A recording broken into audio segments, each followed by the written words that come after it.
amigos y amigas de Caseta Junea, bienvenidos a un nuevo vídeo. Hoy vamos a hablar de un tema que puede transformar totalmente tu experiencia de navegación, las extensiones de Google Chrome. En este tutorial te voy a explicar qué son, para qué sirven y lo más importante, cómo puedes encontrarlas, instalarlas y gestionarlas para empezar a utilizar hoy mismo. Empecemos. Una extensión de Chrome es una pequeña pieza de software que se instala en el navegador para añadir una funcionalidad específica.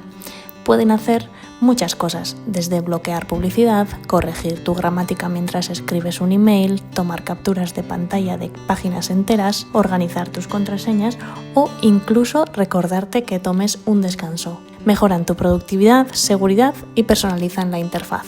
Todas las extensiones oficiales las encuentras en un único lugar, la Chrome Web Store. Esto es crucial para tu seguridad, ya que Google revisa estas extensiones. Muy bien, vamos a la práctica. Para empezar, tienes que abrir la Chrome Web Store, puedes buscarla en Google o acceder directamente desde el menú de Chrome. Una vez dentro, verás un sinfín de categorías. Usa la barra de búsqueda para encontrar lo que necesitas. Por ejemplo, busquemos una extensión para tomar notas rápidas. Al hacer clic en una extensión verás una descripción, capturas de pantalla y, lo más importante, las valoraciones de otros usuarios. Te recomiendo siempre revisar las estrellas y el número de usuarios para asegurarte de que es fiable.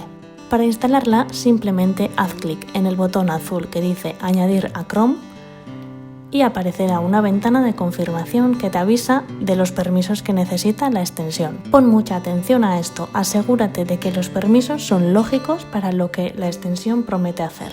Si estás de acuerdo, haz clic en Añadir extensión. Una vez instalada, su icono aparecerá en la esquina superior derecha de tu navegador. Si no la ves, busca el icono de la pieza de rompecabezas, haz clic ahí y podrás fijar el icono de tu nueva extensión para tenerla siempre a la vista. Y eso es todo. Como ves, las extensiones son una herramienta muy poderosa para sacar el máximo provecho a tu navegador Chrome. Cuéntame en los comentarios cuál es tu extensión de Chrome favorita o cuál vas a probar primero. Si te ha gustado el vídeo, dale a me gusta y suscríbete para más tutoriales. ¡Hasta la próxima!